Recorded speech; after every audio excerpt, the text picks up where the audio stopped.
முதல்ல நான் 2 கொரிந்தியர் 4வது அதிகாரம் 12வது வசனத்தை வாசிக்க விரும்புறேன். So death works in us but life in you வாசிக்கிட்டோம். இப்படி மரணமானது எங்களிடத்திலும் ஜீவனானது உங்களிடத்திலும் பலன் செய்கிறது. இந்த வசனத்தை தான் இன்னைக்கு நான் மெயினா தியானிக்க நினைக்கிறேன். அதாவது ஒருவருக்குள்ள மரணம் கிரியை செய்யும் பொழுது அதை காண்கிற இன்னொரு இடத்துல ஜீவன் கிரியை செய்யறது என்று இங்க எழுதுகிறார். மரணமானது எங்களிடத்துல கிரியை செய்யும் பொழுது உங்களிடத்துல ஜீவன் கிரியை செய்யறது என்று சொல்கிறார். That means death in us is producing life in you. அப்ப இந்த மரணம்ங்கிறது சரீர பிரகாரமான மரணத்தை குறிப்பதல்ல, உள்ளான சுயம் மறிக்கக்கூடிய மரணத்தை குறிப்பதா இருக்கிறது. ஆனால் அதற்கு மேலே அவர் எழுதும்போது நாங்கள் இயேசு கிறிஸ்துவனுடைய மரணத்தை எப்பொழுதும் சுமந்து தெரிகிறோம் சொல்றாரு. அதுக்கு மேல வரும்போது எப்பொழுதும் அடிக்கப்படுகிற ஒரு அதாவது மரணத்துக்குள்ளாகவே கடந்து போகிறது இயேசு கிறிஸ்துவ நிமித்தம் அவர்கள் எப்பொழுது வேணாலும் மறிக்கலாம் என்ற நிலைமையில அவருடைய வாழ்க்கையை கடந்து போய்கொண்டே இருக்கிறது. அதை குறித்து எழுதுகிறார். இதை நாம் விவரமா பார்க்கறதுக்கு முன்னாடி நான் வேதத்துல வேறொரு பகுதியை வாசித்து அதனுடைய காரியங்களை தியானித்து அதற்குள்ளாகவே இந்த வசனத்தையும் தியானிக்கலாம் என்று நான் நினைக்கிறேன். நமக்கு பிரயோஜனமா இருக்கும். யோவான் எழுதின சுவிசேஷம் 12வது அதிகாரம் 24-25 வாசிங்க.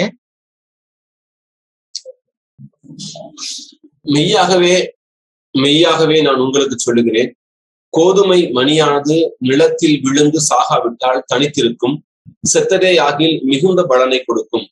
தன் ஜீவனை சிநேகிக்கிறவன் அதை இழந்து போவான். இந்த உலகத்தில் தன் ஜீவனை வெறுக்கிறவனோ அவன் அதை நித்திய ஜீவகாலமாய் காத்துக் கொள்வான். பாருங்க, தன் ஜீவனை காத்துக்கொள்ள விரும்புகிறவன் அதை இழந்து போவான். தன் ஜீவன் என்னன்னா செல்ஃப் லைஃப். அதைத்தான் ஆண்டவர் லூக்கா 9:23, லூக்கா 14:26-33 வரைக்கும் அந்த சிலுவையை எடுத்துக்கொண்டு இயேசுவை பின் சொல்லணும் அப்படிங்கிற வார்த்தைகளை குறித்து மிக தெளிவாக சொல்லியிருக்காரு. அநேக இடங்கள்ல இந்த சிலுவையை குறித்து நம்ம வாசிக்கிறோம். இப்ப பாருங்க, நாம் ஆண்டவர் இயேசு கிறிஸ்து முதல்ல சிலுவையில மரித்த பொழுது, அதாவது மரச்சிலுவையில மரித்த சமயத்துல நடந்த 2 காரியங்களை உங்களுக்கு உதாரணம் சொல்றேன். அதே மாதிரியான மரணம், அதாவது சிலுவையில சரீர பிரகாரமா மரிக்கிறதுக்கு முன்னாடி அவருடைய ஆத்மாவுல உள்ள சுயத்துக்கு செல்ஃப் லைஃப்க்கு எப்படி மரித்திருந்தார், அது எப்படி ஒரு பலனை கொடுத்ததுங்கிறத நம்ம பார்ப்போம். லூக்கா எழுதின சுவிசேஷம் 23வது அதிகாரம் நமக்கு தெரிந்த வேத பகுதியை தான். அதை நாம் இப்பொழுது நான் சொன்ன வசனத்தினுடைய கண்ணோட்டத்துல நாம் பார்க்க போறோம். லூக்கா எழுதின சுவிசேஷம் 23வது அதிகாரம்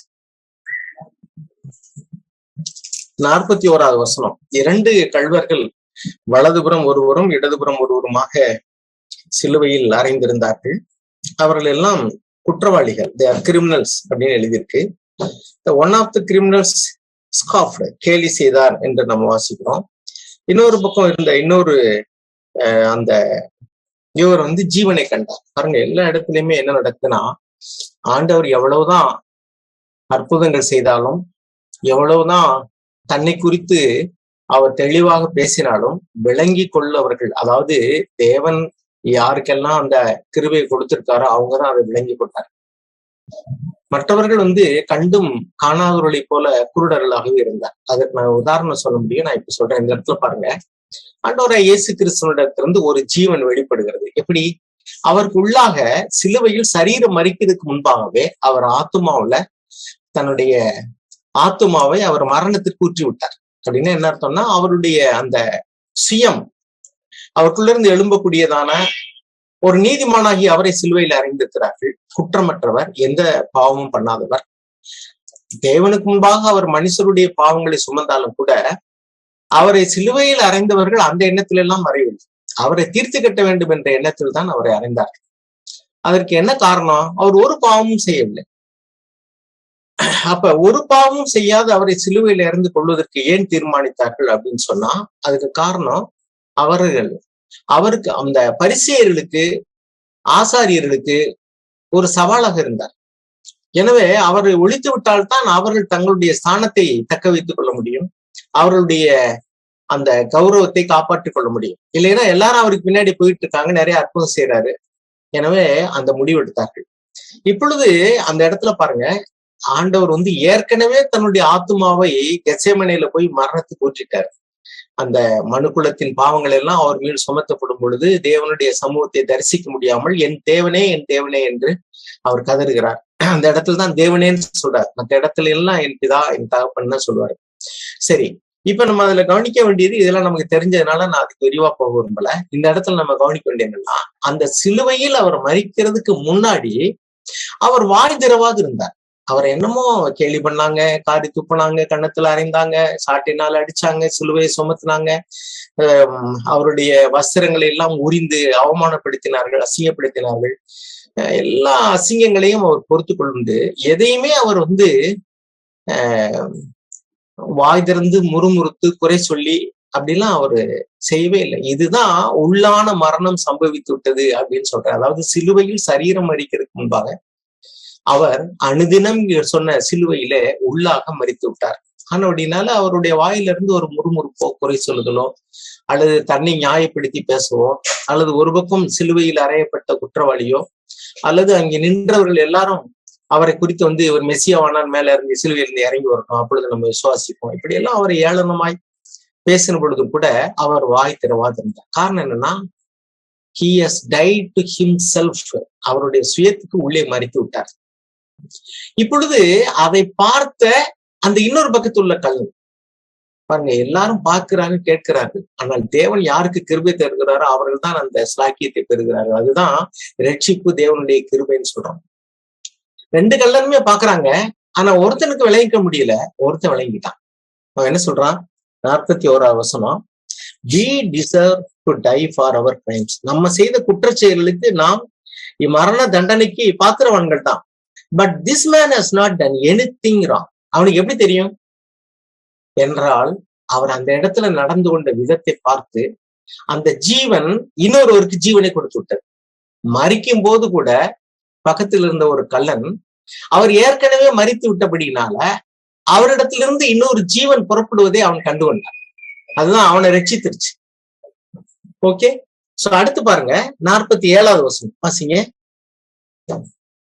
100க்கு அதிபதி சம்பவித்ததை கண்டு மெய்யாகவே இந்த மனுஷன் நீதிபரனா இருந்தான் என்று சொல்லி தேவனை மகிமைப்படுத்தினான்.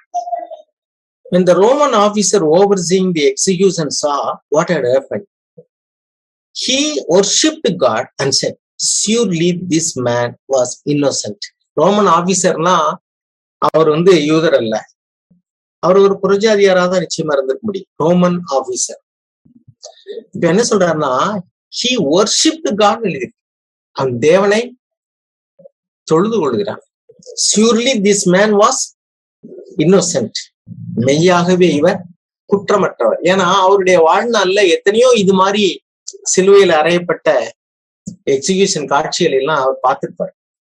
ஆனால் இது இப்பொழுது ஒரு வித்தியாசமாக இருக்கிறது. எனவே இது எப்படி நடக்கிறது அப்படின்னா, அவர் தன்னுடைய ஆவியை தேவனிடத்துல ஒப்பு கொடுக்கும்போது எப்படி சொல்றாரு பாருங்க, father I entrust my spirit into your hands. என்னுடைய ஆவியை நான் உம்முடைய கரத்திலே ஒப்பு கொடுக்கிறேன் பிதாவேங்கிறார். இப்ப இந்த நேரத்துல என்ன நடந்திருக்கு அப்படின்னாக்கும், அவர் மரித்த விதமும் இதற்கு முன்னாடி பல குற்றவாளிகள் சிலுவையில் அறையப்பட்ட பொழுது அவர்கள் வாயினால அல்லது செய்கைகள்னால அவர்கள் நடந்து கொண்ட விதங்களை எல்லாம் அவர் இப்பொழுது கவனித்திருக்கிற அப்படின்னால மெய்யாகவே இவர் டிஃப்ரெண்ட். அவர் எவ்வளவு வித்தியாசமா இருக்கிறார். நிச்சயமாகவே இவர் குற்றமற்றவர். மத்தேயு 27:35-44, மார்க் 15:21-24 நீங்க வாட்ச் பாருங்க. அதுல ஒரு இடத்துல அப்படி எழுதி இருக்கும், ஞாபகம் இருக்குன்னு நினைக்கிறேன். அதாவது என்னன்னா, இந்த காரியத்துல அவர் இந்த இடத்துல என்ன சொல்றாரு, மெய்யாக ஒரு குற்றமற்றவர், அவர் நீதிபரர் அப்படின்னு சொல்றாரு. எப்படி அதை சொல்ல முடியும்? அவருடைய லைஃப்ல இருந்து வெளிப்பட்டதான அந்த ஃப்ராக்ரன்ஸ் ஆஃப் டையிங். மத்தேயு 27:54 வாசிங்க. 100க்கு அதிபதியும் அவனோட கூட இயேசுவை காவல் காத்திருந்தவர்களும் பூமி எதிர்ச்சியும் சம்பவித்த காரியங்களையும் கண்டு மிகவும் பயந்து மெய்யாகவே இவர் தேவனுடைய குமாரன் என்றார்கள். அங்க அவர் மரிக்கும் போது சொன்னதா எழுதியிருக்கு. அந்த நேரத்தில் நடந்த மற்ற சம்பவங்களை பார்த்துட்டு அவங்க சொல்றாங்க. இதுல நம்ம என்ன சொல்ல வர விரும்புறேன்னா, இது மாதிரி நம்முடைய சொந்த வாழ்க்கை எடுத்துக்கங்க. நம்ம கணவன் மனைவி அல்லது பிள்ளைகள் பெற்றோர்கள் சகோதரர்கள் அல்லது அவிசுவாசிகள் மத்தியில நம்ம பழகும் பொழுதும் சில நேரங்கள்ல நம் மீது பொய்யாக குற்றம் சாட்டுகிறார்கள். சொல்லாததை சொன்னதாக மிகைப்படுத்தியோ கூட்டியோ குறைச்சோ சொல்றாங்க. நடக்காததை நடந்ததாக சொல்லுகிறார்கள். அல்லது நாம ஏற்க வேண்டியதில்லாத நஷ்டத்தை நாம் ஏற்கும்படி ஆகிறது சிலருடைய நடத்தையினால. அப்பொழுதெல்லாம் நாம பழிக்கு பழி வாங்காமலும் நாம் நீதிமான் என்று நிலைநிறுத்த விரும்பாமலும் நமக்குள்ளேயே நாம் நமக்குள்ளே எழும்பக்கூடியதான எல்லா விதமான அந்த பழி வாங்கக்கூடிய உணர்வுகள், தன்னை நியாயப்படுத்திக் கொள்ளக்கூடியதான உணர்வுகள், என் பக்கத்தில் நியாயம் இருக்கிறது என்று சொல்லி நீதியை நிலைநாட்ட விரும்பக்கூடியதான எண்ணங்கள், வழிமுறைகள் எல்லாவற்றையும் மரணத்துக்கு கையளிச்சுட்டு மற்றவருடைய தப்பிதங்களை ஆண்டவராக இயேசு கிறிஸ்து மற்றவருடைய பாவங்களை தன் மீது ஏற்றுக்கொண்டது போல நம்ம மௌனமாக இருந்தால் நாம் குற்றவாளிகள் என்றுதான் எண்ணப்படுவோம். அவர்கள் சொன்னது உண்மை என்று ஆகிவிடும். அநேக நேரங்கள்ல நாம் குற்றமற்றவர்கள் என்று நிரூபிக்கிறதுக்கான ஒரு எண்ணங்களும் அந்த நியாயத்தை நம் பக்கத்தில் உள்ள நியாயத்தை எடுத்து சொல்வதற்கான ஒரு ஆர்வமும் கண்டிப்பா நமக்குள்ள எழும்பும். ஏன்னா இவர்கள் என்னை குற்றவாளிகள் என்று தீர்த்து விடுவார்களே, நான் குற்றமற்றவன், நான் நிரபராதி என்று காட்டிக் கொள்வதற்கு நம்முடைய மனதுல எண்ணங்கள் வேகமாக எழும்பும். ஏன்னா அதுதான் உண்மை. ஆனால் ஆண்டவராய் இயேசு கிறிஸ்து அப்படி அவர் வாதிட விரும்பி இருந்தால் நிச்சயமாக அவர் வாதாடி இருக்க முடியும், வழக்காடி இருக்க முடியும். ஆனால் அவருக்காக அவர் வாதாடவும் இல்லை, வழக்காடவும் இல்லை. அவர் மீது சுமத்தப்பட்ட குற்றச்சாட்டுகள் பொய் என்றாலும் அதை அப்படியே அவர் ஏற்றுக்கொண்டார். அப்ப இதுல நான் என்ன சொல்ல விரும்புறேன்னா, இப்படி நம்மளுடைய வாழ்க்கையில நாம உள்ளுக்குள்ள மரணம் நடந்தால் அப்பொழுது அதை காண்கிறவர்கள் உடனடியாக அவர்கள் உணராமல் தாம் ஜெயித்து விட்டதாக நினைத்தாலும் கூட கொஞ்ச நேரம் கழிச்சு அவங்களுக்குள்ள நமக்குள்ள இருந்து புறப்படக்கூடிய உள்ளே மரணம் நேர்டும் பொழுது சுயத்துக்கு நாம் இப்பொழுது இயேசு கிறிஸ்துவனுடைய ஜீவன் நம்மிடத்திலிருந்து வெளிப்படும். ஒருவர் நம் மீது குற்றம் சாட்டும் பொழுது பழிக்கு பழி வாங்குவோம் என்று அவர்கள் எதிர்பார்ப்பார்கள். நாம் வாக்குவாதம் பண்ணுவோம் என்று எதிர்பார்ப்பார்கள். ஏனென்றால் அவர்களுக்கு தெரியும் அவர்கள் சொல்வது பொய் என்று. அவர்கள் தவறை உணராமலேயே அதை நம் மீது சிலர் பழி போட முடியும், வேண்டுமென்றே செய்கிறவர் கூட. ஆனால் மௌனமாக இருந்து விட்டோம் என்று வைத்துக் கொள்ளுங்களேன், அந்த நேரத்துல அது நமக்கு ஒரு கஷ்டம் ரொம்ப. அதுதான் மரணமானது நமக்குள்ளே கிரியை செய்து விட்டால், நம் பக்கம் நியாயம் இருக்கும் பொழுதும் கூட, நாம் குற்றமற்றவர்களா இருக்கும் பொழுதும் கூட, மற்றவர்கள் பழியாக நம் மீது சுமத்தக்கூடிய குற்றச்சாட்டுகள் உண்மை இல்லாமல் இருக்கும் பொழுதும் கூட நாம அதை மௌனமாக சகித்து கொண்டால் அதுதான் சுயத்திற்கு மரித்தல். அப்படி பொறுத்து கொள்ளும் பொழுது அல்லது முறுமுறுக்காமல் குறைவு சொல்லாமல் இவர்கள் அறியாமல் செய்கிறார்கள். பாருங்க, சேவானை குறித்து நாம் வாசிக்கிறோம். அவர் மீது அவர்கள் கல்லறிந்தவர்கள் பல்லை நரநவரென்று கடித்து கொண்டு அவர் மீது கல்லறிந்தார்கள். ஆனால் அவரோ வானத்துக்கு அண்ணாந்து பார்த்து, பிதாவே இவர் இந்த குற்றத்தை இவர்கள் மேல் சுமத்தாதிரும் என்று சொல்லிவிட்டார். அப்படின்னா அவர்கள் கல்லால் எரிந்து சரீர பிரகாரமாக அவரை கொள்வதற்கு முன்பாகவே அவர் உள்ளான இருதயத்துல ஆத்மாவுல தன் சுயத்திற்கு மறித்து விட்டார்.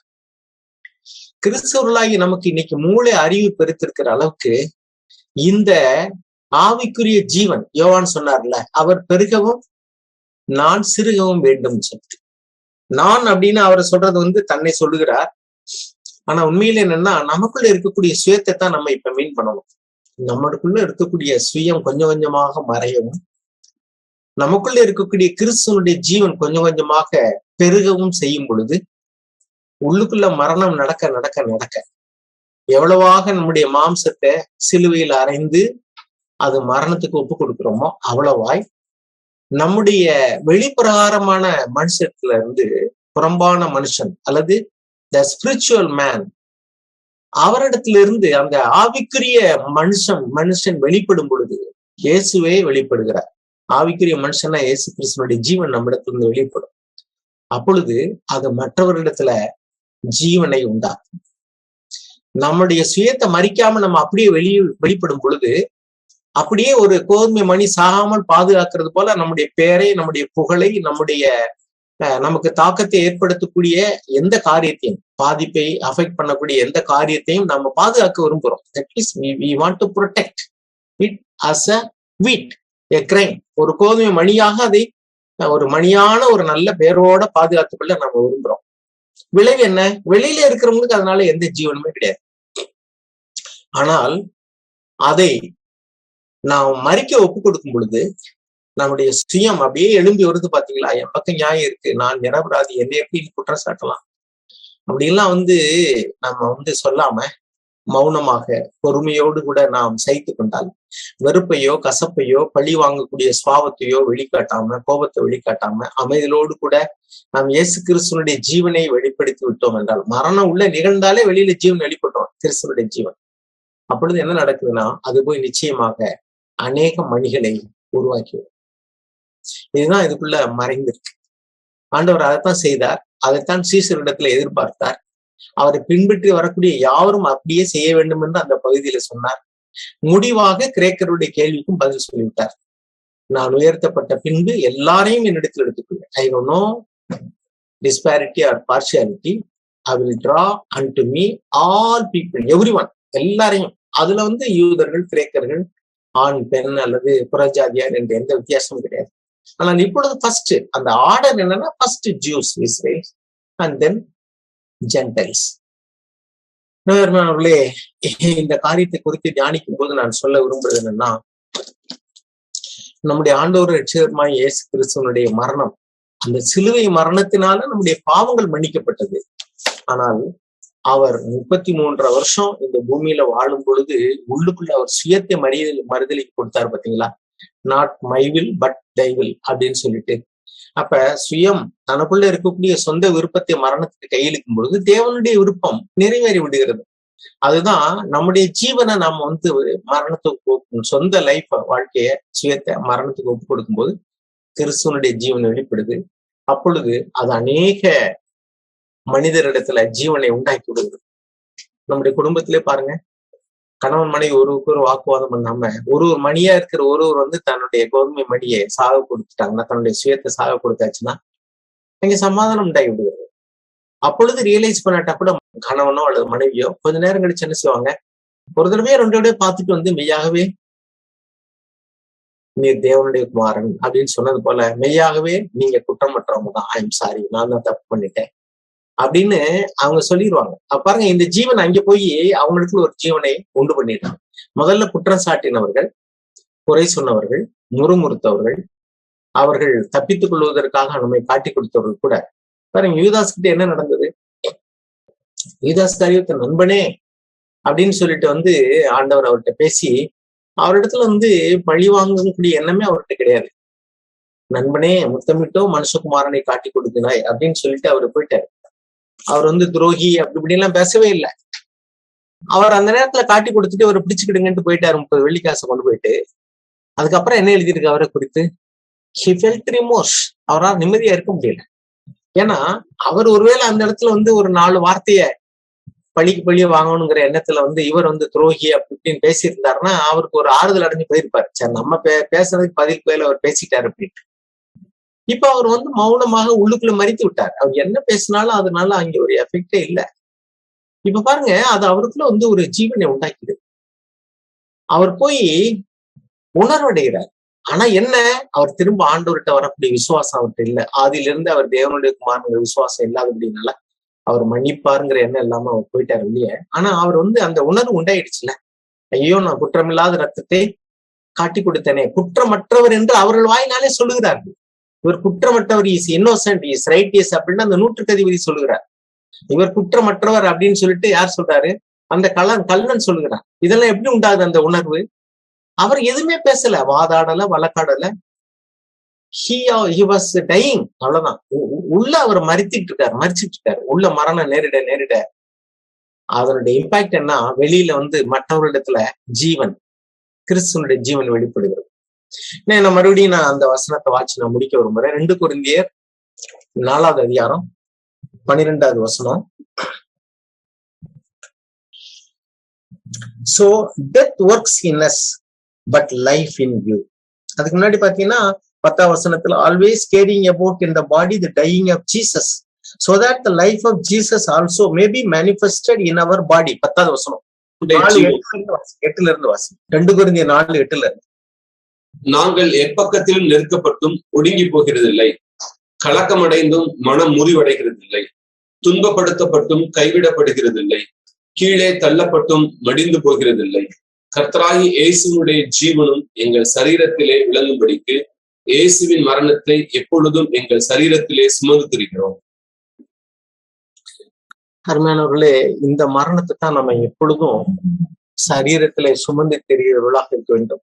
சரீரம் நம்ம கலாத்தியர்களை நிறுவத்துல பவுல் 3 இடத்துல 2:20, 5:24, 6:14 எல்லா இடத்துலயும் சிலுவை மாம்சத்தை சிலுவையில் அறையணும், இச்சையை சிலுவையில் அறையணும், உலகத்துக்கு சிலுவையில் அறையப்படணும் அப்படின்லாம் சொல்றாரு.